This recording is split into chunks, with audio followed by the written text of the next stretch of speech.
My earliest recollection of going underground with my dad was probably about 10 or 11 years old. And he put a mine hat on and a lamp and a self-rescuer, and off we trundled down probably a kilometre and a half underground in a coal mine. The hat wouldn't have even fit your head, would it? No, the hat. I can remember put a pair of his socks in my hat. We've talked before about my dad. Now, one of the things that happened after I got hurt was my dad cashed in all of his holiday pay and all of his long service leave. And he sat in hospital pretty much for the whole 3 months that I was in hospital. That's a huge effort on his part because he had my mum and 5 other kids to support and look after. Welcome to the Beers with a Miner podcast. My name is Mad Mumsy and I've been driving the huge dump trucks in Australian open cut mines for over 10 years now. I wish I had $1 for everyone who said to me, "How does a little thing like you drive those big trucks? You must be rich. How do I get a job doing that?" My mining friends are asked these questions all the time too. This is what started the Mad Mumsy journey to share stories and tips from living a mining lifestyle and to let others know what it's really like. Tune in each episode as I sit down for a relaxed chat, usually over a few beers, with a fellow miner. Women and blokes with various experience, roles and opinions share their lessons and stories with you. Not everyone is cut out to be a miner, but why not? What does it take to thrive and survive in this industry? Now, let's dig in. Get it? Dig? Mining? Crack me up. Hello and welcome to episode 69 of the Beers with a Miner podcast. My name is Mad Mumsy and in this happy hour chat, I talk with James Wood, also known as Woody, the safety bloke. You might have had Woody come to your site and talk to your crew, or perhaps you've seen his videos on YouTube. Listen in as we uncover his mining story together and how he ended up in a wheelchair because of some choices he made when he was at work one day. I really enjoyed hanging out with Woody, and once again, I've made a new friend with someone that I interviewed on the podcast. I'm sure you'll get a lot from this conversation, not just for his thoughts on mining life, safety culture and choices we make, but because he's a great bloke and we have lots of fun in between the serious sides of his message. Enjoy. Today, in this happy hour episode, we are talking with James Wood, also known as Woody, the safety bloke. Welcome to the podcast, James, or Woody, you'd prefer. Thank you, Leanne, or Mumsy, whatever you prefer. Either or. I used to hide behind Mad Mumsy for a long time, and then my mum started calling me Leanne when I interviewed her and saying, "Oh, sorry." I have one very important question to ask you, which I ask all my guests at the start of our interview. As this podcast is called the Beers with a Miner podcast, I like to start these happy hour episodes with my guests sharing their favourite beverage and also their favourite time to enjoy it. It could be beer, wine, spirit, or perhaps even a cup of tea. What is yours, Woody? Well, I have to admit, Mumsy, that I'm a beer drinker. I think I had my first beer when I was about 15 and that was it. Over the years, I've tried, different things. We all have a wine occasionally or a spirit, but no, I'm a true beer drinker. Love it. We've been really lucky as beer drinkers over the last few years with all the influx of all the new craft beers and, microbreweries. So, my first beer was and I don't know if you can do brands on this podcast, but it was a Tooheys Draft or a Tooheys New. And I've pretty well stuck with that my whole life. It's just, it's a beer that I know the taste of. I can rely on it wherever I can find it. And, that's my tipple of choice. And do you prefer a stubby, can, or a pot, or a stinger, a jug? Depending on where I am, I like beer out of a glass. So I'm always a stubby holder, a stubby sort of drinker. But in the colder climates, I don't mind using a can as well. So I think the second part of your question is, when do I like to have a beer? And I think this is a fairly Australian thing, is after work. there's nothing better than doing a decent day's work, whatever it is. It doesn't matter where you work and what you do. And at the end of that day, just to crack open a cold beer, it's just like, oh, that's it. It's more of a sign that the day's done, and you can start to wind down. Did you have a beer after night shift? Did you used to do night shifts or any time? Yep. Yeah, I used to do night shift. Again, probably not as many after a night shift as you would, after a day shift or at the end of a swing. But, it was, again, it's that, that reward and that satisfaction of knowing that the day's done. Totally agree. All right, so let's dig into this episode. Get it? Dig, mining. Dig. Crack me up. Yeah. So, Woody, would you like to share how you first got a start in the mines and what it was that you were doing? Absolutely. Okay, well, I'm a miner through and through. I come from a mining family. I'm Scottish, Mumsy. So my dad was in the mining industry over in Scotland, coal miner, and his father and his grandfather were also coal miners. So in the early 70s, my dad packed us all up onto a plane and we emigrated to Australia, and that was our start in the mining industry in Australia. Dad got a job Dad was a deputy, so in an underground coal mine. So my first experience with mining was one of the things that my dad used to do was on a weekend. This mine site, this underground mine site, was in a little country town in New South Wales, and it only worked Monday to Friday. So it shut down for the weekend. That's like a real job, Woody. It's like a real job, yeah. So anyhow, the deputies used to have to keep an eye on the gas levels in the mine. So they used to take it in turns, at I think it was every third weekend. My dad had to go out to the mine, I think at least once a day on the weekend, go underground, take some gas readings, and then come back up to the surface. So I think my earliest recollection of going underground with my dad was probably about 10 or 11 years old. And he put a mine hat on and a lamp and a self-rescuer, and off we trundled down, probably a kilometre and a half underground in a coal mine. And I still smile when I think of those memories. Yeah, that's right. Like it would unheard of nowadays, just wouldn't happen. No. The hat wouldn't have even fit your head, would it? No, the hat. I can remember he put a pair of his socks in my hat to make it, so it wouldn't drop down over the front of my face. So it was quite funny. What did your mum think of him taking you down underground? Yeah, look, I mean, I'm from a fairly large family, probably no TV when my mum and dad got married. So it was 6 kids in our family, 2 boys and 4 girls. And, yeah, I think it was just part of life, my dad used to say, all right, I'm taking the boys out to the pit, call it the pit, and that was it. She didn't have a say in it. So did he take you all 6 of you? No, just the 2 boys. It was just the 2 boys. I think occasionally he took a couple of my older sisters, but the 2 youngest ones were just babies at the time, so he wouldn't have taken them. But, yeah.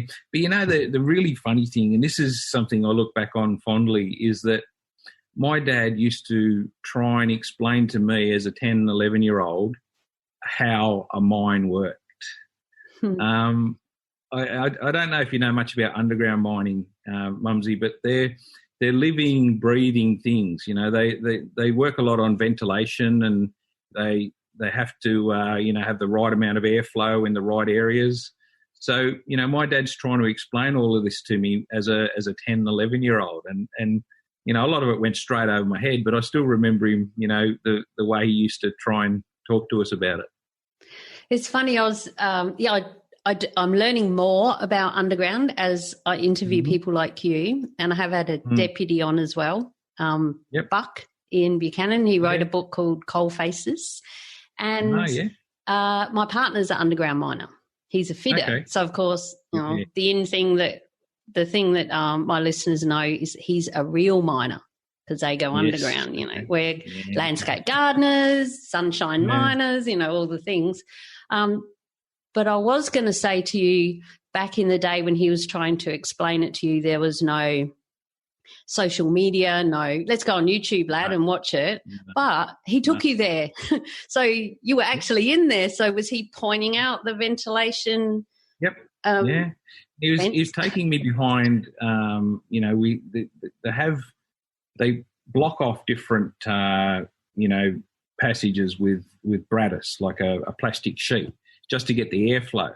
And then what he would do is he would say, look, stand this side of the Brattis wall, and can you feel the air flowing past your face? And then he'd say, right, go the other side of it, and there would be no airflow. And he said, he's just trying to explain to me that this is the way they channel the air and make sure the mind works and breathes. Wow. That's gold. Great. That's good. Thanks for sharing that with us. Yeah. And then leading on from there, I left school at 15, typical mining town, and in that your choices were fairly limited. There was 2 coal mines in that little country town, and there was an abattoir. So you either went to work at the abattoir and, kill sheep and cows and pigs, or if you were lucky enough, you got a job at one of the mines. And I left school at 15 and I got an apprenticeship as a fitter. So I can relate to your partner. And again, I think I was really fortunate because I got into the mining industry in the late 70s, early 80s. And that was when we actually, and I know, a lot of your listeners are going to argue, especially a lot of fitters are going to argue with me about this, when we actually repaired things and fixed things and kept things going because we had to. Today I think fitters. I've got a son who's a diesel mechanic, and his job is basically pulling an old part off and putting a new part on. And we have a lot of discussions about the way that I used to do it and the way that he does it now. I can imagine. Oh, back in the day, son, we did it with one arm tied behind our back, and This is how I used to do it.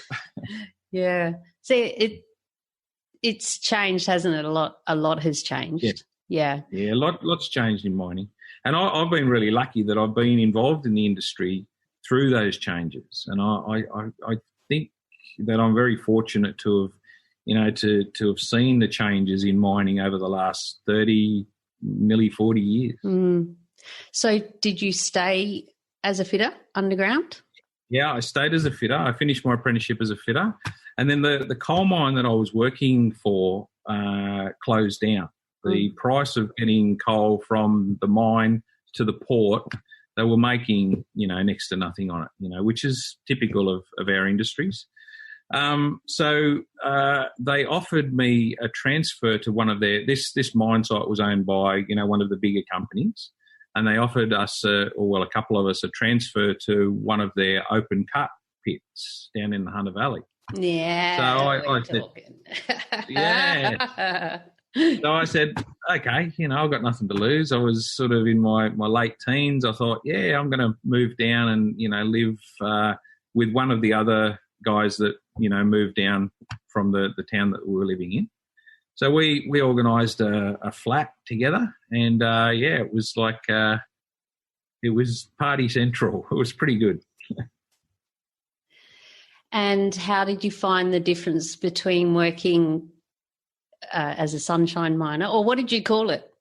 Because I've interviewed 2 who had to go through that transition, who I had to work with, and they saw themselves as basically council workers, but getting paid more money, and it's not real mining, and bring back, and the team underground was a lot smaller than the crew, so they didn't feel as connected. Yeah, I probably didn't notice the changes as much. I was sort of caught up in the excitement of being, only a teenager still, moving away from home. That was another big thing for me. I'd lived with my parents up until this time. Got to live in a flat with another guy, and that was pretty exciting. But yeah, the actual work was not that much different. We had a lot better equipment at the open cut pit. But, it was still digging that black stuff out of the ground and chucking it on trains. Yeah. And what rosters were you doing there? Okay, we did. Well, when I tell people this, they say, "No, that can't be right." We did 7-hour shifts, so there was three 7-hour shifts during the day, and there was an overlap where it was covered by overtime, so it was pretty much guaranteed overtime. And it was rotating shifts, so you do a week of days, a week of nights, and then a week of afternoon shift. Afternoon shift was great. It was sort of 2:00 in the afternoon till about 11:00 at night. It was just perfect. And then you could go out and party and then sleep all morning, get rid of your hangover, get back to zero. And although did they test back then? No. Yeah. I can't recall, when I was in the industry, and again, this is the 70s and 80s before I, had my accident, and I'm sure we'll talk about that later. Yes. But in the early years in mining, there was not a great deal of drug and alcohol testing, and it was a fairly hard-working, hard-drinking environment. Things have changed a lot since then. Certainly have, haven't they? Including the rosters. So were you still there when they changed rosters to 12-hour rosters and all that, or were you still doing the 7 hours? No. We were still doing the 7-hour shifts, and it was actually quite cruisy. A lot of miners back then had second jobs. They would actually not so much for the money, just because they had so much time on their hands.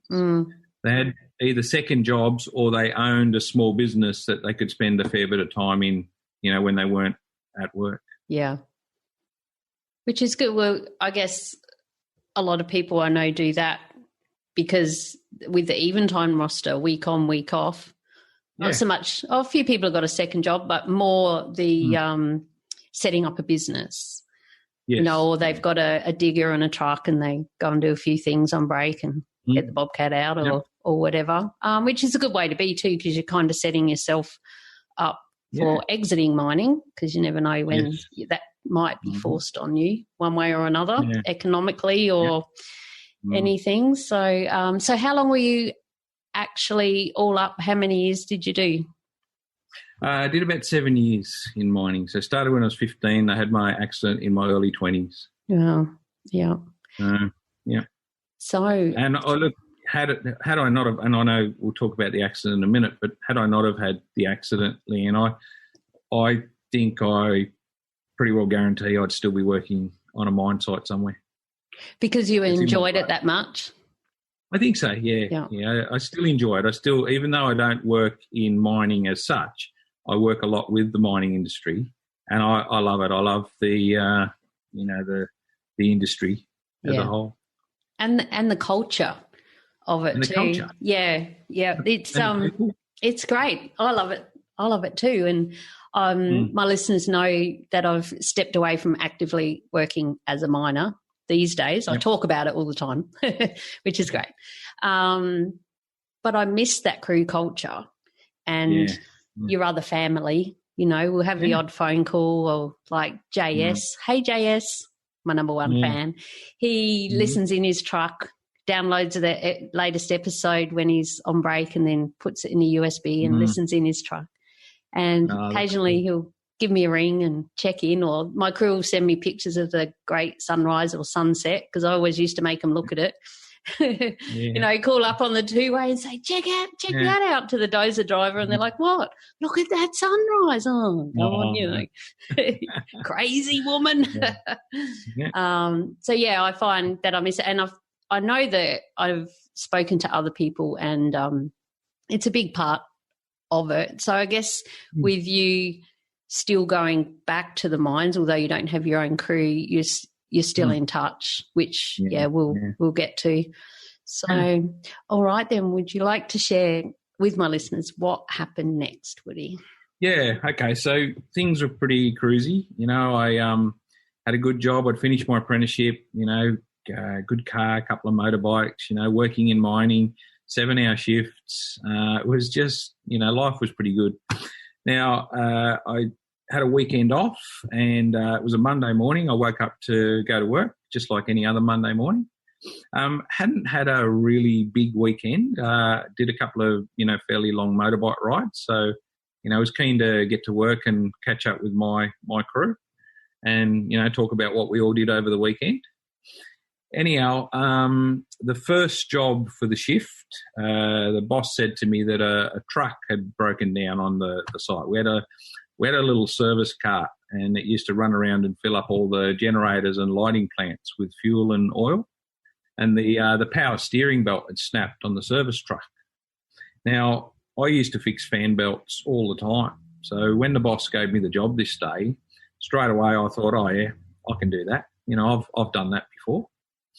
I didn't do any sort of, it's probably important to point out, Leander, I didn't do any sort of job plan or risk assessment. Take 5, you heard of Take 5? Take 5, slams, all the, yes, most different mining companies have a brand of it, yeah. Well, we used Take 5, and we had the Take 5 system in place. So I had a little Take 5 booklet in my pocket. We were meant to do. Can I just interrupt there? That's interesting that they had that, at least back then. They didn't have drug testing and alcohol. No, but you had to think about it before you were meant to. Yeah. Did they enforce? It was only a new thing. Like we'd had it. I think we'd had it on site for probably 12 months or 18 months. And I think the first probably 3 to 6 months, they were really hard on us, saying, like, have you done your Take 5s? Have you done your Take 5s? But after a period of time, that sort of wore off. They weren't asking us if we'd done them as often, and we weren't doing them as often. So anyhow, because it was a job that I'd done hundreds of times before, I thought, oh yeah, I can just jump straight into it. So I didn't do a Take 5. I didn't think about how I was going to do the job. Now, the next thing that he said to me, he said, oh, look, when you finish fixing that vehicle, take it back up to the parking bay so the operator can pick it up, use it for the rest of the shift. Now, I could actually see where I had to go. The parking bay was only a short distance away. So I thought I was only going to be in the vehicle for a couple of minutes at the most. So I fixed the truck, put a new belt on the truck. That was easy. Jumped up into the cabin. Just as I got into the cabin that day, I had a look at the time. Now, I noticed it was 5 to 9 in the morning. Smoko was at 9 o'clock, or crib was at 9 o'clock. So straight away I thought, oh, beauty, if I can get back to the crib room by 9 o'clock, I can catch up with the boys and the girls. There was only 2 girls on our crew. So I took off down the road in the truck in a bit of a hurry, put my foot down, going a little bit too quick for the conditions. I lost control of the truck. Wet road, we'd had a bit of rain around that day. So wet, slippery road, I'm going too fast. I ended up rolling down the side of a hill 3 times. They worked out that I rolled it 3 times. Wow. I got thrown out of the cabin and I broke my back. Snapped my back, damaged my spinal cord. Now, the reason, when I tell people what happened to me, Mumsy, when I go out and share my story at a mine site or a workplace, one of the things that I tell people is that I reckon the reason I got thrown out of the truck that day, I wasn't held in. The truck had seat belts in it. I didn't have a seat belt on. Yeah. So the choices that I made caused me to end up in a wheelchair for the rest of my life, and that was the end of my career working on a mine site. Now I just work with mining companies. Wow, and I knew the story. Yep. And I know a lot of my listeners would also know the story, but to sit here, we're on video link. I haven't seen your presentation, but to feel the energy of you reliving that, it just gives you goosebumps. And I know lots of people that don't wear seatbelts out there. Yeah. I used to pride myself on it, and everyone should. And these are the sort of reasons, reasons why. Well, I'll just give you another reason why. The next thing that I can remember is I was lying on the ground outside the vehicle, and I looked up and I could see the whole cabin of the vehicle. Now, the cabin was in really good shape. It wasn't crushed flat. It didn't blow up, like you see on the movies. Yeah. It wasn't on fire. The windscreen was still in the cabin. So that gives you an idea of the shape of that shell. Mm. So I suppose the point that I'm trying to make there is that I reckon if I would have jumped into that truck that day and just reached up, pulled it down, clipped it in, I don't know, 2 seconds, 3 seconds, I would have been held inside the cabin. I wouldn't have got thrown out. And I don't think we'd be talking today, Mumsy. I think I'd probably still be working on a mine site somewhere. That's right. But do you think that young person back then might have made another choice similar down the track that could have done something else that? Yeah, that's a good question. One of the things that I try not to do, and I think this helps me cope with life in this situation, is I don't really compare what could have been if I hadn't have had my accident that day. Mm. I think the way that, I deal with the fact that I'm in a wheelchair, I've been in a wheelchair for the last 30 years and I'll probably be in a wheelchair for the next 30 years, is just by accepting that this is the situation that I'm in. Yeah. And I don't sort of, don't get me wrong. I wish that it hadn't happened. I wish that I didn't have to get around in a wheelchair. Well, that's natural, isn't it? It'd have to be. Yeah. But there's nothing I can do about it, so I've just got to cope with the situation that I'm in. Yeah. Great attitude to have. Yeah. How long did it take you to end up feeling like that? Like, how were you in the initial early stages of that? What were you? How old? 22? 22, yeah. So, okay, obviously whenever something traumatic happens to anybody, we all deal with it in different ways. I was pretty negative and pretty angry and pretty frustrated. A couple of things changed my way of looking at my situation. We've talked before about my dad. Now, one of the things that happened after I got hurt was my dad cashed in all of his holiday pay and all of his long service leave. And he sat in hospital pretty much for the whole 3 months that I was in hospital. So that's a huge effort on his part because he had my mum and 5 other kids to support and look after. But you know what? He wanted to be there for me, and he was the one constant thing that I could always rely on. Like there was different doctors, different nurses, different tests, different procedures, but I knew that my dad was always going to be there. Anyhow, a couple of things happened, Mumsy. I was whinging and complaining about, all of the things that I was going to miss out on. Every opportunity, workmates had come in, friends had come in, and I'd go, well, I'm not going to be able to ride my motorbike anymore. I'm not going to be able to climb a ladder. I'm not going to be able to do this, do that. Anyhow, my old man, he probably picked up on a little bit of this, and one day it was just me and him sitting in the room. And I just started. I said, oh, but Dad, I'm not going to be able to, I can't remember what I said to him, I'm not going to be able to climb on the roof or something like that. And he looked at me and he said, wake up to yourself. I go, what? He says, you're never going to be able to get on with your life worrying and thinking about what you can't do anymore. He said, what you got to do is look at what you still can do and make the most of it. And I hated him at the time. I thought, you mongrel, you got no idea what I'm going through. But it was, he planted that seed that, I should be focusing on what I still can do rather than what I can't do. So that's one of the things that my old man sorted me out on. And how did you feel when you finally came out of hospital? Was he by your side?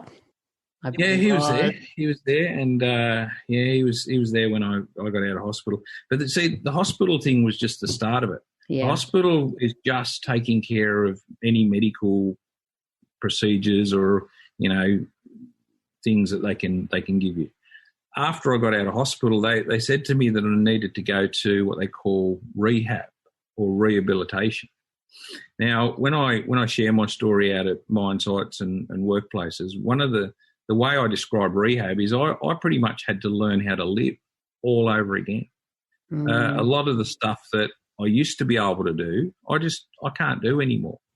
So I had to learn how to get around using a wheelchair. I'd never even sat in a wheelchair before I got hurt. I had to learn how to drive a car using hand controls. I had to learn how to get dressed lying down on the floor or lying down on the bed. I mean, I can't stand up to get a pair of pants or a pair of jeans on. So, that whole learning to live again process, that took 6 months. I went to one of those full-time live-in rehab centres and I stayed there for 6 months. So from the day that I got hurt to the time that I could pretty basically look after myself, it was 9 months. And I've got to tell you, it was a pretty tough 9 months. There was a lot of days that it felt like a lot longer than that. Oh, shit, yeah. Oh, by the way, you're allowed to swear on this podcast. I was wondering that. Yeah. Okay, so I'll say, fucking hell, mate. What a story. What you had to go through. I mean, and you had brothers and sisters as well coming in, family. How did your mum handle it? I'm the mum nana kind of energy. Yeah, okay. How did she go? I think, Mum was, her job after I got hurt was to keep the rest of the family together. So as much as, you being a mum, as much as she probably wanted to do nothing more than just be there with me 24/7, she took on the role of, making sure my brother and 4 sisters were not too impacted by what had happened to me. Yeah. And I think that's where one of the ways, Mum and Dad were a typical mining family in that, they weren't sort of well educated. But I think the one thing that they did really well was, make sure that Dad was, looking out for me and Mum kept the rest of the family supported and under control. So I think they got through it really well. They did a really good job of it. It sounds like it. And you are a wonderful human. You're a wonderful human being, and to have gone through all of that and then now you go out to mine sites and share your story. How did that unfold? How did you start to do that? Okay, well, after hospital and rehab, Mum and Dad, they built on the back of their house a whole new extension. They built a separate bathroom, separate bedroom, ramp for my wheelchair to get in and out, just to give me the option of going home. Yeah. But I'd been out of home for 8 years. The last thing I wanted to do was go home and live with my parents. So I disappointed Mum. I actually upset my mum by saying, nah, I'm not coming home. I want to, try and live by myself. So I found a place to live. I thought the best option for me, Mumsy, would be a larger place, so a city, more options, more opportunities. So I mistakenly moved down to Sydney in New South Wales, and you got to keep in mind, I grew up in a mining town of probably about 4,500-5,000 people. And then I ended up in a city in New South Wales with millions of people. So it was a bit of a culture shock for me. And I couldn't find anywhere to rent. This is another little side story in that back in the sort of early 80s, people's perception of someone in a wheelchair or someone with any sort of disability was probably a little bit different. So I couldn't find a place to rent. I used to ring up the landlords, get the local paper, ring up the landlords and say, look, can I come out and have a look at your flat? I'd make sure it was on the ground floor. And then I'd turn up in my wheelchair and they'd look at me and go, nah, sorry, this flat's not suitable for you. And there was one landlord in particular, he looked straight at me and he said, nah, I don't want someone in a wheelchair living in my flat. So I couldn't find anywhere to live. The only place that I was offered was in public housing. So housing commission accommodation. Now, no offence to the public housing system, but they're usually not in the nicest parts of town, and they're usually in a pretty. I always say my flat was in the western suburbs of Sydney, I always say you never see a postcard of the western suburbs of Sydney, do you? That's like, for a short time, I lived in the northern suburbs of Adelaide, and you never see postcards from there either. No. Only serial killer murders and stuff. Yeah. So, similar type of environment. And I lived in a housing commission flat for about 3.5 years. Now, a lot of people might think that was probably not the best environment to live in, straight after having a serious injury and, 3 months in hospital, 6 months in rehab. But it was actually really good because it made me do everything for myself, washing, cleaning. My car got broken into 3 times. I stopped replacing the car radio after the 3rd time it got stolen. Oh. So, as much as those things sound, that's pretty bad, it was all culture building, put it that way. So I enjoyed it. And then I got some pretty crappy jobs. I think the other thing that's worth pointing out is that after I got hurt, my opportunities in mining were pretty well wiped out. Yeah. Back when I got hurt, there was no, retraining or offer of alternative employment or alternative duties. It was pretty much, you can't do the job that we employed you to do, so bad luck. Was there any compensation or anything from the mine? Because it was a workplace accident, but... Yes and no. It's one of those things where, again, I'd never dealt with lawyers or the legal profession before. Yeah. And I've got to tell you, I hate them. This is their job. No disrespect to lawyers, but their job is to prove the other side wrong. But it just becomes a big shit fight between both sides. So, my lawyer was saying, well, you didn't train him properly. You didn't enforce him to do a take 5. You didn't encourage him to wear a seatbelt. And then their side was saying, well, hang on a sec. You were going too fast. You didn't have a seatbelt on. You didn't do a take 5. Mm-hmm. So, who wins out of that? Nobody. So, the whole compensation thing was just crap. I was really disheartened by that. But, the thing is, it forced me to get back to work. Yeah. One of the things, and this is probably worth mentioning too, one of the things that I said to my lawyer, I said, well, when and rehab and get back to work, I said, then I'll be able to pay you a little bit more.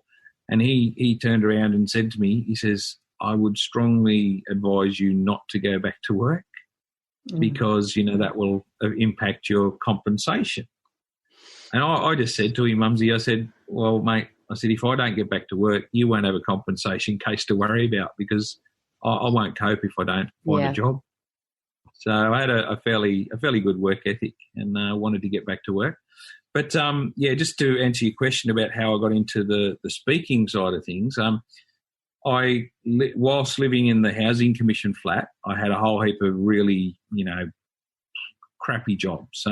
My first job after the accident, I was working for an engine reconditioning company, and I had a big bag of rags and a wire brush, and I was cleaning dirty engine parts for 8 or 9 hours a day.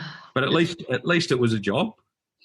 So anyhow, then I can't remember how long it was after I got hurt, but I had a phone call from one of my mates, one of the boys that still worked in mining, and he had made it up into a superintendent's role or a management position. And one of his, responsibilities was for safety.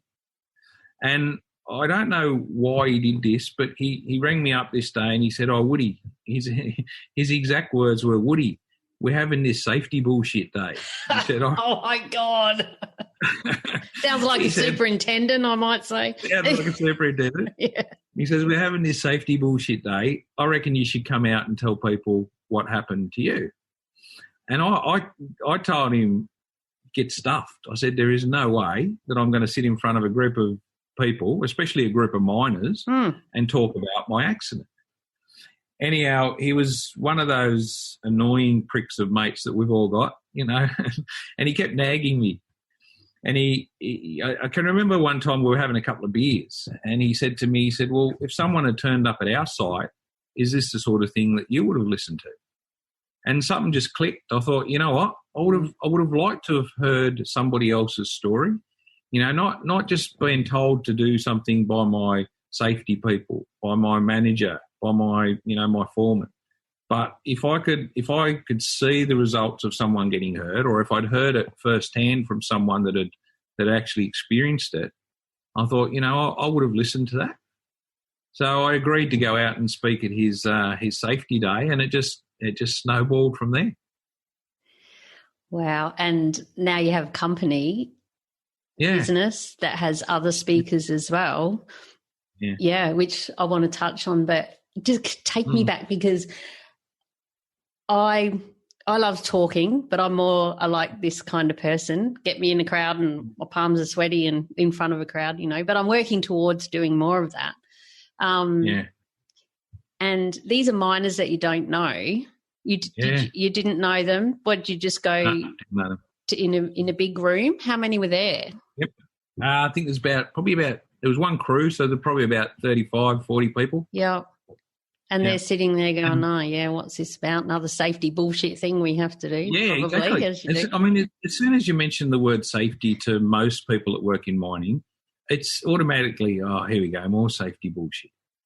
Because that is a lot of people's perception of what safety is all about. But I think part of the, especially in the later years that I've been sharing my story, I try and change people's views on what safety is all about. It's all about going out that gate at the end of the day or the end of the swing. And, just so the first talk, and I went into the room absolutely shitting myself, heart rate going crazy, thinking, I don't think I can do this. How did I get into this position? Yeah. How did this happen? But I think the good thing was I sort of started sharing my story, and then I asked people if they had any questions. And once people started asking me questions, I was able to answer the questions. So, that got me through it, the first one. And then I thought, so that was the first one. And I thought, right, thank Christ for that. I'll never have to do that again. And but after I did that talk, I think it wasn't the next day, but the day after, the phone rang. This is before mobile phones, by the way. So the phone rang the phone rang, and this guy was on the other end. He says, is this James Wood? And I said, yeah. He said, mate, I heard you went out to such and such a mine site the other day and did a talk. He said, can you come out to our mine and do the same thing? And I said, nah, I don't do that. I said, I just did it for a mate of mine. And he said, no, look, I'm serious. I said, apparently it went over really well at their site. So I'd like you to do the same thing for our site.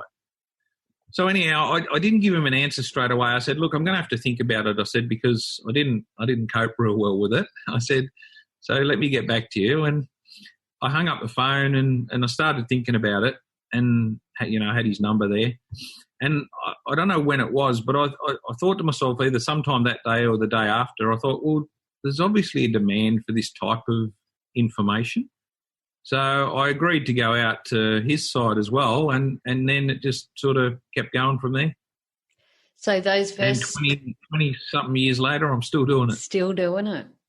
Those first few times were volunteer times? Yeah, pretty much it was just I'll turn up, share my story and go away again. Yeah. And then I actually had someone offer to pay me for it. And I firstly I said, oh, no, you're right, you don't have to pay me for it. But then I realised that, it is a fairly valuable, it's quite, valuable to a company if I can stop one of their people from getting hurt. So I thought, well, why not? I might, see if I can accept some money for it. And then from there, it was a part-time thing. It was like I was doing a talk probably maybe once a month or once every 2 months. And then, the more that I did, the more momentum it gained, and now it's my full-time gig.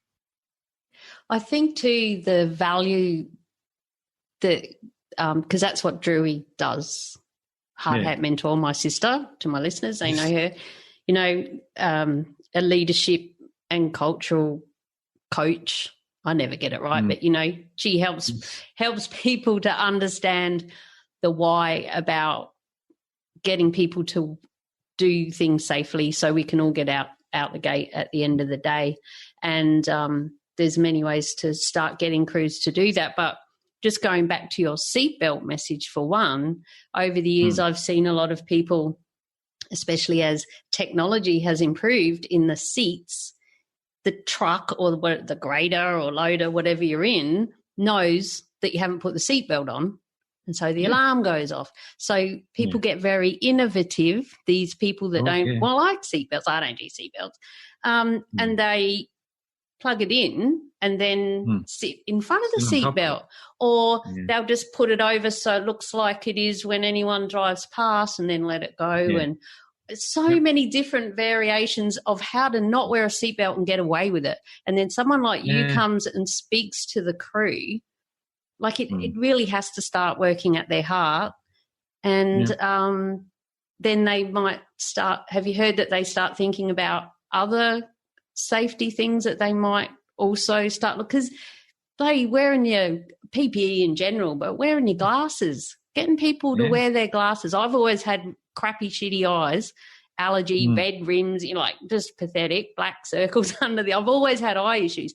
So if I'm in a dusty environment, I'm wearing my glasses because it's for looking after my eyes, not because I don't get in trouble by, the safety weirdos coming, So that's what I'm trying to say. Do you also talk about that kind of thing as well? I do. See, my whole message is all about choices. I say that I made some wrong choices, and as much as we've talked a fair bit about seatbelts. Seatbelt wasn't the only choice that caused me to get hurt. The three things that I say caused me to get hurt are I didn't think about the job. We had the system in place. We had the Take 5 system. Had I have done a Take 5 that day, I'll tell you a little story, Mumsy. One of the things that happened after I got hurt was one of the boys from the mine site, he brought down some of my gear that was in my locker. So anyhow, he brought down some boots and clothes and a couple of books. And one of the things he brought down was some of my old Take 5 books, because, the Take 5 books, you fill them in and then you get a new one and you fill them in and you just chuck them in your locker.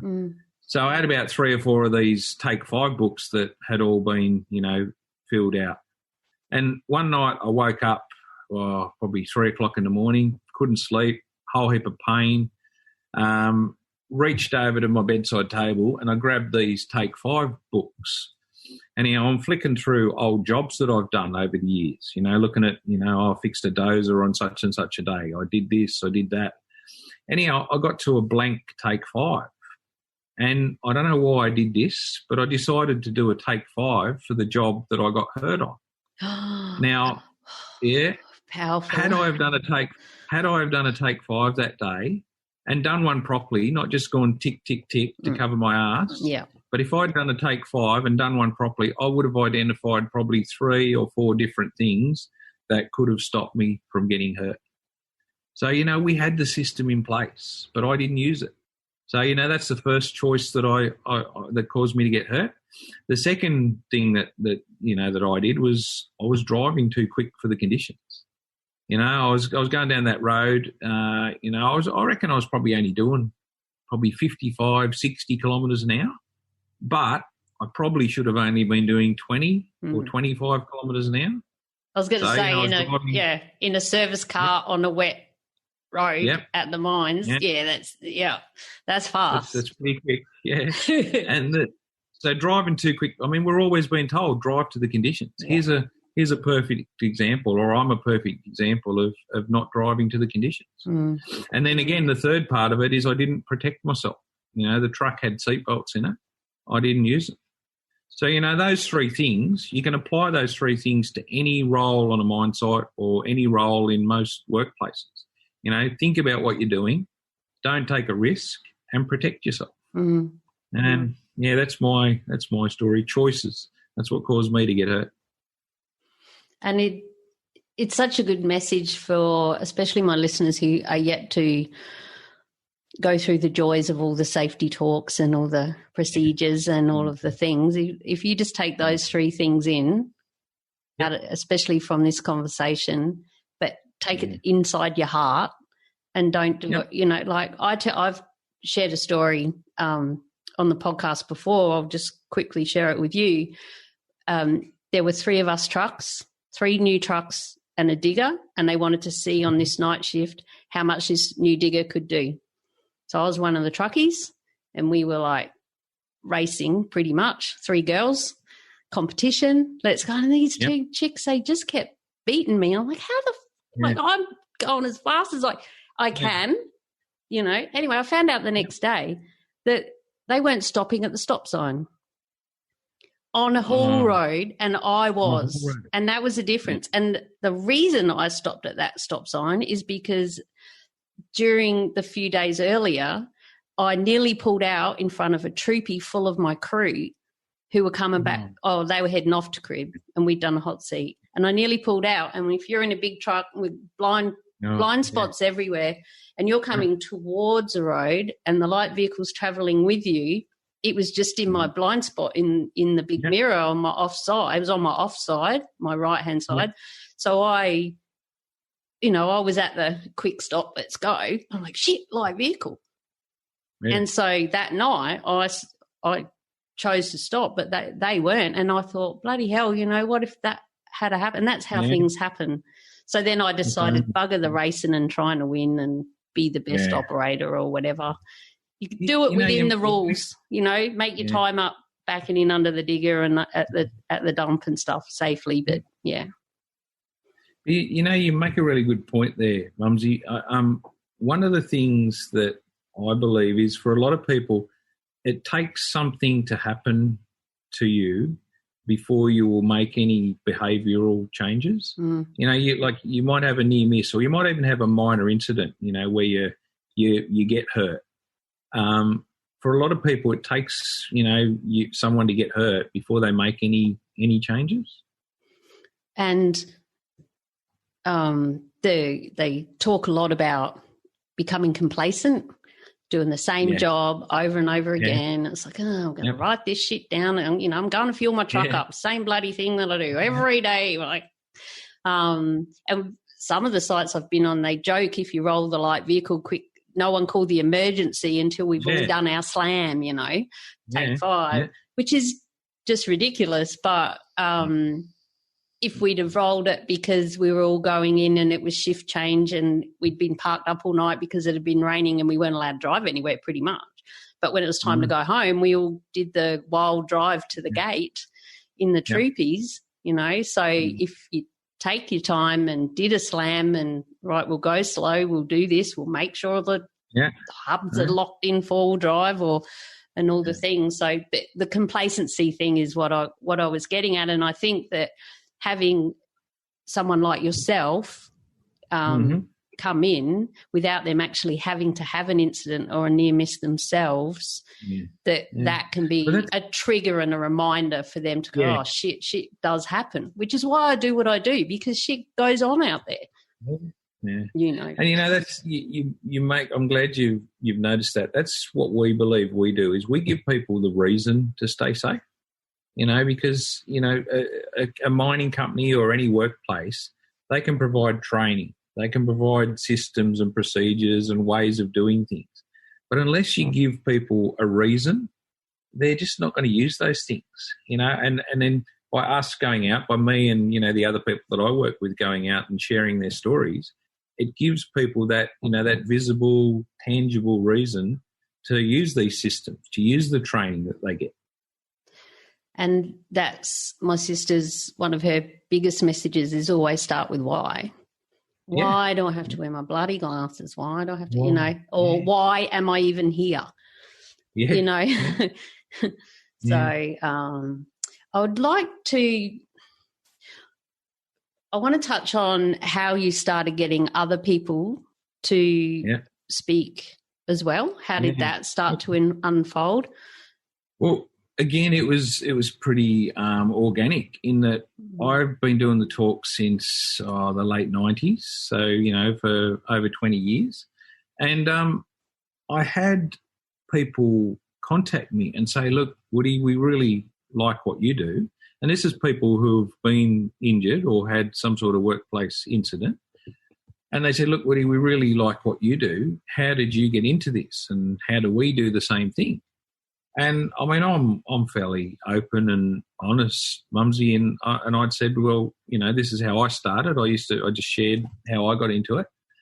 But I think I was probably in a position to say, well, if you're interested in doing this sort of thing, why don't you come and, you know, maybe do some talks under my umbrella, or, you know, work with me. And, you know, we've got some two girls that work in the office, and my partner runs the business, and they organise the you know, the travel, the how many sessions that we do, and, you know, all the logistics behind it. And then she sends the rest of us out to actually visit the sites. And we've got a speaker that's probably been injured by most of the, you know, the common causes of people getting hurt. We've got one guy that got burnt because of an isolation breach. You know, we've got one person that lost an arm because of a guarding issue. We've got fatigue. We got, you know, stress and mental health. And probably the hardest story to tell is one of our speakers goes out and shares a story about her 23-year-old son getting killed at work. So she talks about it from a parent's point of view of losing a family member. So, you know, they're all personal, and again, you know, they all hit home. There's no charts or statistics or anything like that up on a whiteboard. It's just, you know, a real person telling a real story, and hopefully people can learn from our experiences. How did you whereabouts are you based now? I'm Victoria based, so I'm Melbourne based. Yep. But our speakers are based all over the country. We've got one up in Queensland, we've got one over in WA, one in South Australia. A couple of us are here in Victoria. And, yeah, we go anywhere. Yeah.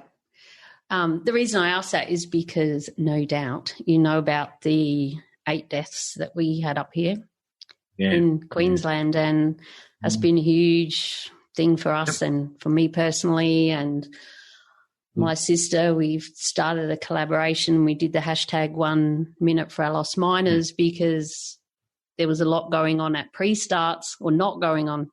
It was like the elephant in the room when people were going to work and they know that someone else had died, or someone else had died just down the road, but they weren't allowed to talk about it. And we have to wait until the incident has all been investigated and all the things, but they weren't even being acknowledged. And our biggest point was address the elephant in the room, and which sounds horrible when you're talking about someone who's passed away, but just say, we've heard old mate down the road. You've all heard about, because everyone's at the crib hut, on the buses, you know, social media and the news and everything. And then to get told at your pre-start when you bring it up, well, we know as much as you do. Now get out there and go to work. That's what actually happened at one site. And I was furious, absolutely livid. And just to acknowledge that something has happened, we don't know why, we don't know all the ins and outs, but there's someone that hasn't gone home from work to their families and their friends. Let's all head out. Let's make sure we do it safe. Come on, guys. We at least use it isn't the right word. Like, use it as a way to keep everyone safe, but acknowledge it, because we really push mental health and talking about things, and to make everyone not talk about it was just horrible to us, and it really stirred us up a lot. Yeah. Look, you make a good point there. I think some companies have got a lot of work to do as to how they deal with some of these things. I think the old days, Mumsy, like 20, 30 years ago, it used to be almost accepted that, you know, because you worked in mining, some of us were going to get killed or some of us were going to get hurt. But we've come a long way since then. You know, we're at the point now where we don't have to hurt people, and we definitely don't have to kill people. But I think, you know, as you know, some companies, they don't do a really good job of dealing with it after someone gets hurt or someone gets killed. So I think they should, they've got access to all these, wonderful professional people that can tell them the best way to deal with it. A bit of communication, just open communication. Yet it still seems that as soon as someone gets hurt or someone gets killed, they close shop and it all becomes a big, secrecy thing. And I think a lot of it's got to do with maybe liability, and they're worried about who's going to be found liable for what happened. And when in actual fact, we're all people. We're all humans. We all need to know. That's right. And because I was contacted by the media and stuff and ended up on the radio and talking about it, and they saw it as exactly that. It's just this big secret thing that no one's allowed to talk about. Yeah. And I didn't know any more than the media. I only knew what they knew. But we need to – the figures is what I was trying to get to, is to see, 8 deaths, 6 deaths, 4 deaths in 6 months, is that they were people who had families. Yeah. They weren't – it's not numbers and graphs and like you just said, and so they ended up doing that big safety reset. Were you involved with any of that? Well, I was involved and I was a little bit disappointed with it. And I'm going to be really honest with you here, Mumsy.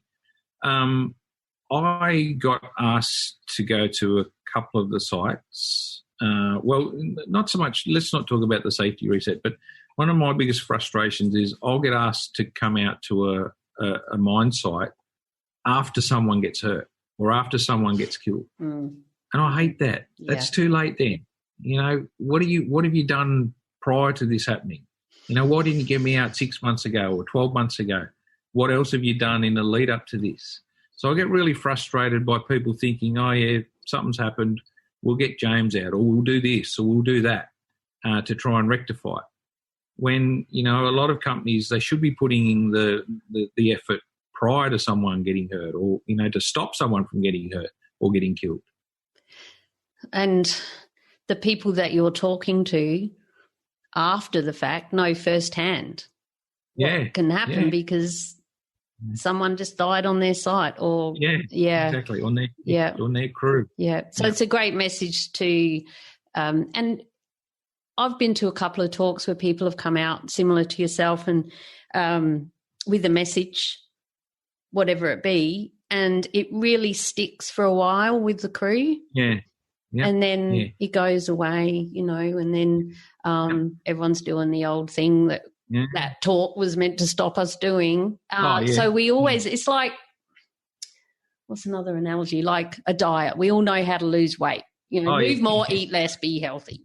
We all know how to put it back on again. I know, drink beer, that'll do it. But we've just found a new thing that reminds our brain how to do it, what to do. But this person's telling me in a way that's sinking in. And I think when it comes to safety, we all need constant reminders. Every couple of months, something like that needs to be coming through. They have to make time because they lose production, don't they, when there's 10 or 20 people. Okay, your turn. Like cattle, in you go. Sign off, you done your thing.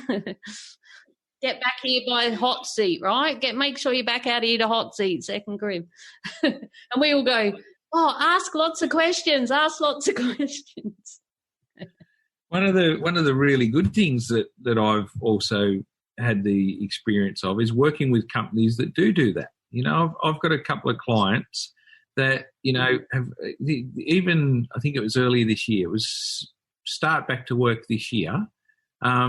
They rang me and they said, look, James, can you send one of your people out? And I said, okay, yep. And he says, we've had, it was 2,400 days LTI free. Wow. And he said, look, we've had a really good run over the last, 4 or 5 years. We just want to keep it going. We want to make sure we do everything we can to make sure that no one gets hurt. Yeah. And that's the whole opposite of what we just talked about. There are some businesses and some companies that are proactive in, training and, providing the information for their employees. And there's other companies that just don't do that. Yeah. And that's a really good point. Proactive was the exact word that was coming into my brain when you were saying that. That's what all workplaces. And so do you go to other sites other than just mine sites? Because this is basically a message for life, isn't it? Not just at work on mine. Choices is pretty, it's pretty generic, so it applies to everybody. So I've worked for some crazy companies. I mean, mines, mines, construction, but, pharmaceutical companies, manufacturing, office workers. I mean, people that work in an office. You might think that an office is a fairly low-risk area. But I use the example of a girl that I know that it gets around like me in a wheelchair, in that one day she had to get a file or a box of files off the top of a cabinet. So rather than getting a ladder or the right sort of, equipment, she stood on a chair that had wheels on it. And the chair slipped out from underneath her and she hit her head on the desk on the way down and broke her neck. Shit. So, we've all got choices, Mumsy. And just changing tact a little bit, I love the videos that you have on your website. Oh, yeah. Woody's words. Oh, yes. I've watched a few of those, and I guess by this example, it will give the listeners an idea of, so you record the little videos when you're travelling around quite a bit, just, on your phone, I'm assuming, nothing too high-tech or anything, but they work. Good job. Techno side of me, I'm liking that. You're doing very well. But for instance, the one you're in a hotel room, and because you stay in a lot of hotels and there's lots of there's room for you in your wheelchair to go in the shower. There was handrails at the toilet. Everything was great. And then you said, but look where the towels are. I pissed myself laughing, and then I felt bad for laughing at you. That's ridiculous. Who the fuck put them up there? I wouldn't even reach them, and I can stand up. You couldn't reach them. They're up on a high shelf. Yeah, and that's the thing, and that's what I try and do, because until something like this happens to you or someone close to you, you got no idea about some of the shit that's involved. Little things that I can't reach the towels. I can't get to some places. One of my biggest frustrations is that a hotel or some sort of accommodation place will say, yes, we've got a wheelchair-friendly room, and it's just not. They've got no idea. I get pretty frustrated by that. So then I just do a little video and say, right, bugger you.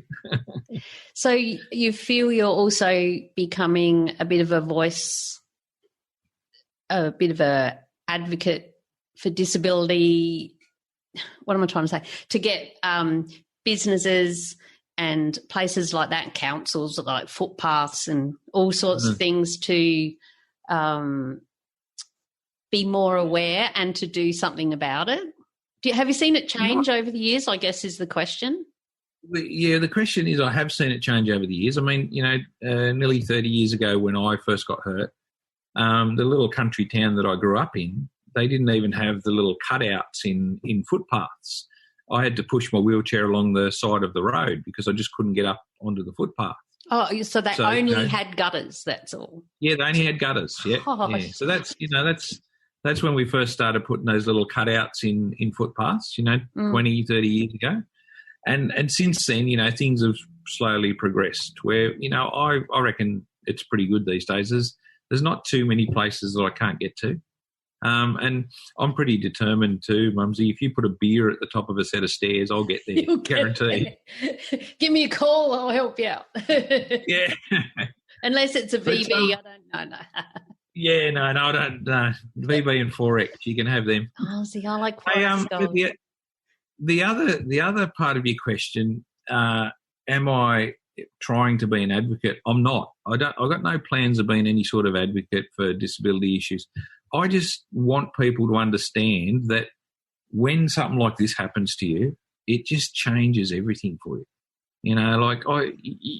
You got no idea some of the frustration that I've experienced since I got hurt. You know, imagine if you wanted to go somewhere by yourself. You know, sometimes we just like to do our own thing. You know, imagine if you wanted to go somewhere by yourself, and when you got to where you were going, there was like 4 or 5 steps out the front, or, you know, there was no ramp or no lift access. So, you know, there's a lot of little things like that that really piss me off, and I do like to just share them with people, because unless, you know, it impacts on you or the people around you, you got no idea. So I'll keep sharing my Woody's words. Yes, Woody's words, everyone, you've got to check it out. They're gold. And I'm actually a disability support worker now. Okay. Yep. Part-time, a few hours a week, right. You know, in between talking to wonderful people like you about mining. And so I always kind of joke that I'm paid to be nice now instead of being told to harden the fuck up, you know. And so, I really notice things like that. You know, I've had to learn how to push someone in a wheelchair, and I was like, do I go forward? Lucky she could talk me through it, you know. Do we go forward or backwards? Oh, I don't know. It's a bit steep, or, geez, this is a bit bloody steep. This is ridiculous, this ramp, you know. So, I really looked at those videos with those sort of eyes as well.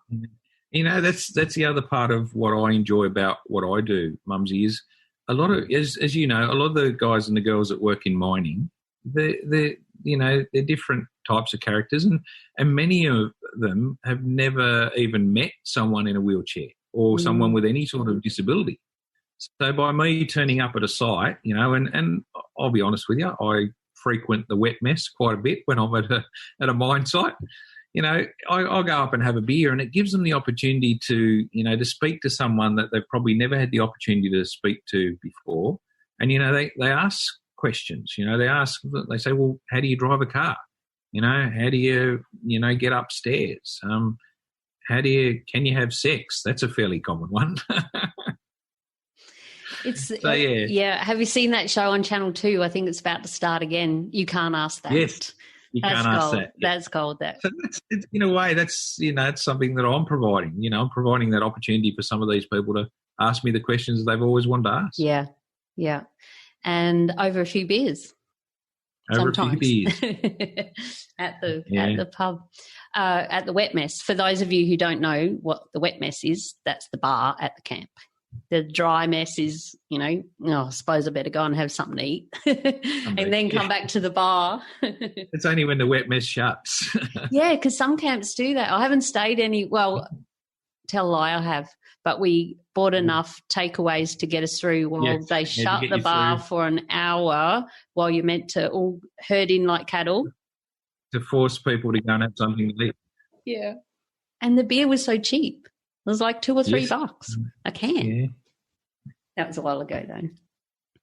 So just before we leave this part of the interview, and we'll go on to some other lighter questions about, you know, like, have you got any steel cap boot stories? You had any spiders in your boots? I wanted to leave the listeners with reading from your website, cnbsafe.com.au, what we do, because I found it really powerful message. Okay. See and Be Safe is a group of people that have experienced firsthand workplace injury or fatality. We share our stories to try and show workplaces and management groups the real impact that workplace incidents can have and the reason that we must all be involved in safety. Our stories bring reality to all of the effort and resources that a business puts into safety. Most people need a reason to use the training and systems and procedures that you put in place. Our safety speakers give them that reason by showing and explaining how their workplace accidents changed their lives and affected many of the people around them. The stories we tell are not about statistics or procedures. They are real-life messages on how getting hurt or killed while doing your job will change your life. And that really blew me away. That's, in a nutshell, exactly what you're doing. So good on you for helping people in the world. Thanks, Mumsy. Now for a word from our sponsor, Julia Hartman and the Bantax Accounting Group. Julia's my awesome accountant. She's written 2 books with financial expert Noel Whittaker, and she's got a passion to help us miners make the most out of our hard-earned cash. She's got heaps of tips and make sure that we get every cent we are meant to get, and is right on the ball with everything. If you head to bantax.com.au/miners, that's BANTACS, you can download a free booklet all just for us miners. And there's also a spreadsheet in there that helps you check off what tools you have for your trade, like your isolation lock, work boots, 7 shirts, all of these sorts of things, and you can weigh them up and it'll tell you if you qualify weight-wise to claim your trips out to work. And that's just one of the things that they've got over there. So I strongly urge you to head to bantax.com.au/miners and see what they can do and find your nearest office as we come up to tax time. They're really on the ball, know what's going on with the tax department, and there's heaps of other free information like property investing. If you really plan on doing some great things with your money, you want to do that, right? If you want to sell your house, can save a lot of money if you find out what to do first rather than in hindsight. And Julia, she'll, make sure you get it right. And if you do it wrong and then go and see her, she'll up you in the nicest possible way, because she really cares about us and wants us to keep our money and not give it to the tax department. Anyway, head over to bantax.com.au/miners and tell them Mad Mumsy sent you. So we can end up with quite a few old shirts and old pants and old boots and stuff. So the question is, what do you do with your old PPE? And do you wear it when you're not on mine site? I wear it when I'm working on my old cars. And when I've got too much of it, I give it to, I've got 2 adult sons, so they fit into my shirts. So they get all Dad's second-hand shirts. Yeah. Do they wear them mowing the lawn and going fishing and stuff like that? Yeah. And it's funny because, I'm Woody because my surname's Wood, so they're all Woodies as well. So there's been one time in particular where there's been 3 of us and we've all had Woody shirts on. That's gold, isn't it? And see, a lot of places nowadays don't let you have nicknames on your shirt. You have to have a full name. It's got to be your proper name. Yeah, that's right. And that's something I share with my newbies. And if you are allowed to have your nickname and you're the only one walking around with Leanne Drew on there, you can look silly too. So find out if you get a chance. And what about your steel cap boots? Have you got any stories around your boots from over the years? Not really. My biggest issue with steel cap boots or belts is airports. As you can imagine, I do a fair bit of travelling, and most airports are pretty good. They'll just wave the hand scanner over my boots and across my waist, just to pick up on any metal. But I've had a few occasions where they've said, "Nah, boots off, belt off," and I've gone, "Oh, really, mate? Do I have to?" But they're just doing their job. So following procedure. Following procedure. So you can take your own boots off and put your own belt on and off and stuff? Yeah, no problems at all. Because that would be difficult for someone who couldn't. They'd have to get the security guy to say, "All right then, well, if you take them off, you want them off, you take them off, mate." I might try that one. Try that when you're just having one of those can't be bothered moments. Think of Mad Mumsy and let me know how it goes. I might actually film it too. Yes, tag me. And what about your old hard hats? Do you keep those? Still got it. You probably can't see it from there, but the hat that I was wearing the day that I had my accident is just where my finger is there. Oh, I see it, yeah. On the it's shelf. It's a green hard hat. Yeah. And it's got Woody across the top it was a sticker, I think, at the time. But So when you did have your accident, did it just fly off your head? Yeah, I think I was probably wearing it in the truck, but I just don't know where it ended up. That mate that brought my Take 5 books down, he brought my hard hat down as well. So it obviously gathered it from the accident site. Yeah, from the site. So back in the day when you were doing night shift, your big 7 hours. Yeah.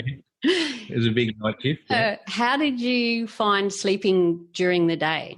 Do you have any tips for people about, in general, fatigue or how you handle? I don't have any tips. I do have an opinion on rotating shifts in that it's just not normal. It's really difficult for some people to cope with, 1 week of day shift, 1 week of night shift, and try and maintain any sort of normal quality of life. And that's my personal opinion. I've never been able to cope with it. I like, the constancy of, sleep during the night and work during the day. I like it. That's right. And beer o'clock is, there's some beer still out. Beer o'clock. Yeah, beer o'clock's after work, no matter what that is. That's it. Or sometimes, this is during work. I'm just having my token one beer with it's called Beers with a Miner after all. Yeah. And what about when it comes to the perception of being a rich miner?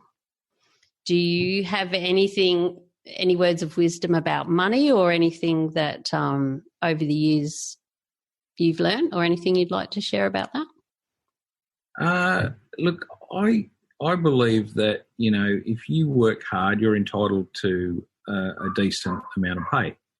And I also believe that, if you're working in conditions that are worse than other conditions, you should be paid more than if you were, working in those not so bad conditions.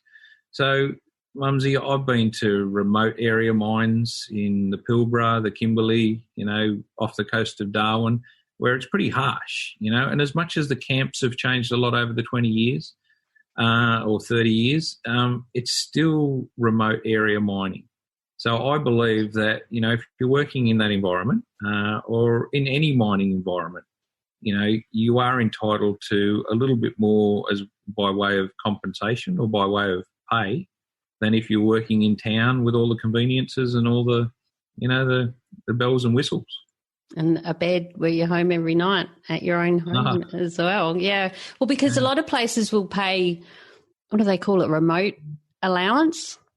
Yep. But I guess not all places do. And then there's the whole contractor next to the permanent. That's another, we'll be here all day if we start touching. Yeah, it is. And I have spoken about it a few times. And over the years, when you were working in the mines, were there any women or many? Yeah, we had two women on two women on the whole mine site that were actually working in operational roles. One was a grader driver and one was just pretty much an all-rounder. Yep. And it was probably pretty tough for them. I can remember there was no female bathrooms or change facilities on the actual, in any of the workshops or any of the crib rooms. They had to use, there was an admin building at the entrance to the site, and they had to use the female facilities and change rooms in the admin building. So, it was a little bit, it would have been a little bit tough back in the 80s and the 90s. Yeah, it was. My mum, and my sister, that's when she started out there too. So, yes, lots of stories around that from those two pioneers in mining for women, for sure. And what about nowadays when you travel out to site? So you would be seeing an increase in the number of women out there when you're doing your talks and at camp and... Yeah. And look, I love it. I love the fact that women have got into most industries, but in particular mining, because over the years it has been a fairly male-dominated industry. And I think that's led to some fairly dangerous attitudes. You know, I mean, you mentioned before, harden the fuck up. You know, the old, you know, if you don't fit in, fuck off off. Yeah. sort of thing. Yeah. Well, that's whereas, what a lot of people call the acronym for FIFO. Yeah. Fit in or fuck off. Yeah. Yeah. But, you know, this is probably something that I'd like to mention, Mumsy. Having worked with mining for, you know, most of my life, I think we have probably got some people in the industry that are not suited to it. Back when the boom happened in, I don't know, the 2000s, early 2000s, you know, you had school teachers that were giving up, you know, school teaching just to go and work in mining purely for the money. And they just are not suited to the industry. And I think there's a lot of those people that are still in the industry that really just don't get it. They don't, you know, they're not suited to mining, and they just don't, and they probably never will get it. And I know there'll be a lot of my listeners going, yep, and I got one of them on my crew.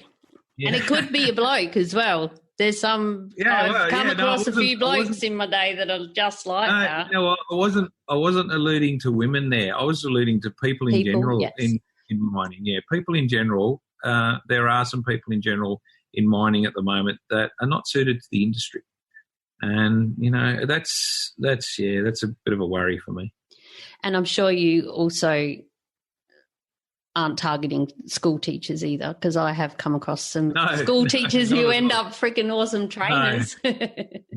Yeah, but I understand your example. I can just hear my school teacher people going, what? I'm great. Yeah.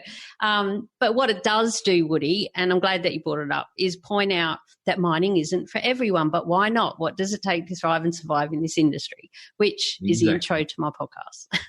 Yeah.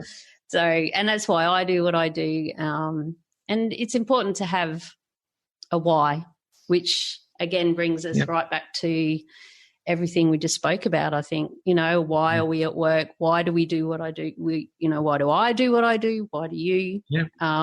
And for you at home or in your truck, on your grader, in the plane, if you're allowed to fly at the moment, or wherever you are when you're listening, use this opportunity to think about your why you're about to go and do what you're doing, or you might actually be doing it.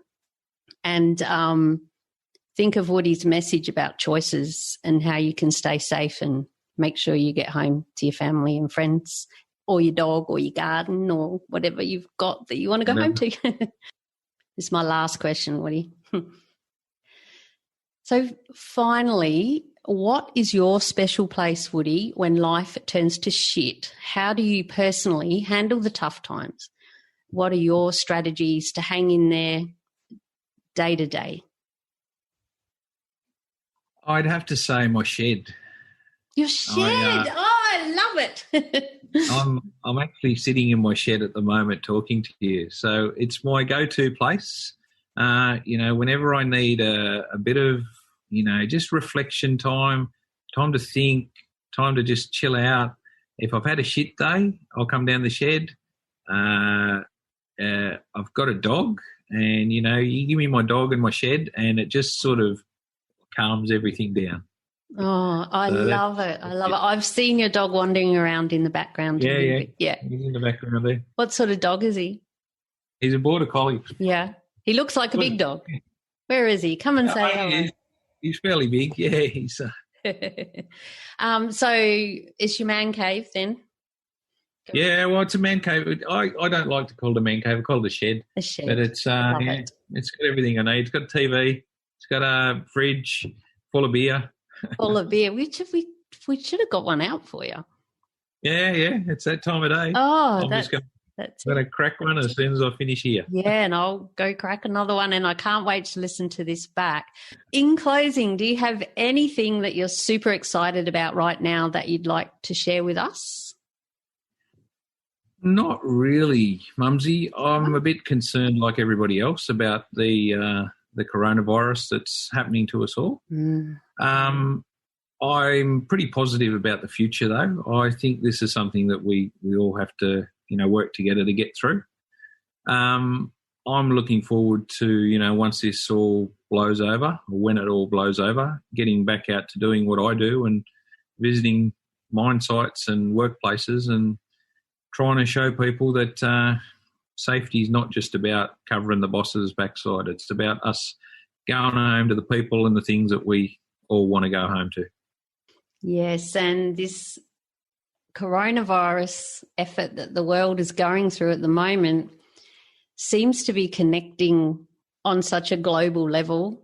It's, we're all going through it in various ways, and people like yourself, you can't go out to site and do your normal presentations and workshops, but what that has done is given us a window of opportunity to finally sit down over Zoom and do our conference call. So we've got to love social media and the internet at the moment. Thank goodness for that. And the world is even having a bit of a cleanse. I heard that the canals in Venice are clearing and skies over China. Oh yes, blue skies in China. So we just needed to all have a deep breath, but it's not taking away either from the seriousness of it, because people are sick and dying and losing jobs and all sorts of things. So but all we can do is try to stay safe and look after each other and stay connected, so and see what comes next, really. Keep believing, like you say, keep believing that it'll all work out. Yep. So what is the best way for people to get in touch with you, Woody, if perhaps someone wants to get you to come? That sounds horrible. Get you. We'll get Woody. Get Woody to come out to site, or if they'd just like to drop in and say hello. Not to your shed, to you. Look, you're more than welcome at my shed. The beer's always cold and the fridge is always full. The best way to get to me, Mumsy, is by my website, C and Be Safe. So it's C for cat, N for November, B for Bob, and then the word safe.com.au. Or just, I think I've got a fairly good Google rating. So just type James Wood safety into Google and I usually pop up somewhere. Awesome. Thanks. Now I know the keywords when I when I share this too. Thanks so much for that, Woody. It's time to say goodbye now. We could chat all day, and I have been known to. Remember, all the links we discussed in this episode can be found at madmumsy.com/beers69. Interesting number. Okay, don't hang up. We finish the interview, but that's that.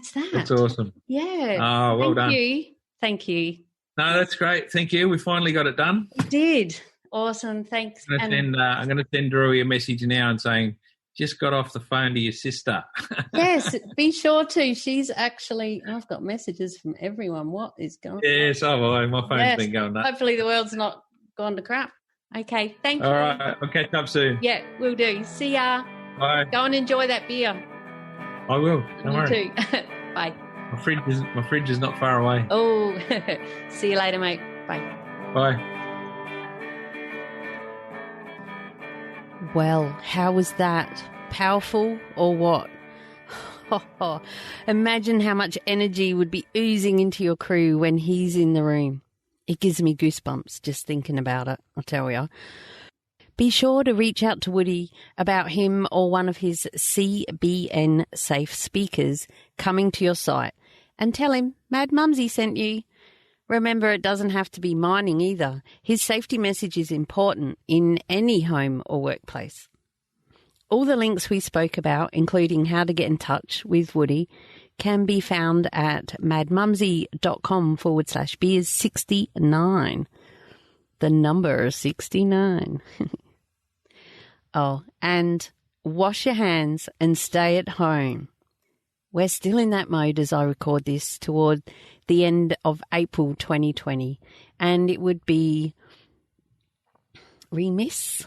Not sure about that word, but I just feel like I need to say something, and it's really good news at the moment that our curve seems to be flattening and restrictions may start to be eased soon.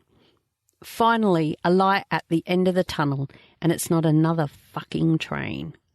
I heard that years ago, and It's quite interesting, isn't it? You know, they always say, look for the light at the end of the tunnel. And the person that kept telling me said, yeah, it's another fucking train. So in this case, it's not. Restrictions hopefully start being eased off. And if we all keep doing the right things, we'll beat this COVID little mongrel. Keep looking for the good bits between the shit bits, my peeps. And as my sister, Hard Hat Mentor, always says, this too shall pass. Until next time, stay safe, be real, be special, and have fun. For we only live once. Cheers! Wash your hands, stay home, wash your hands, stay home. Stay in your bubble, social distancing. Oh. You clown. Okay, cheers.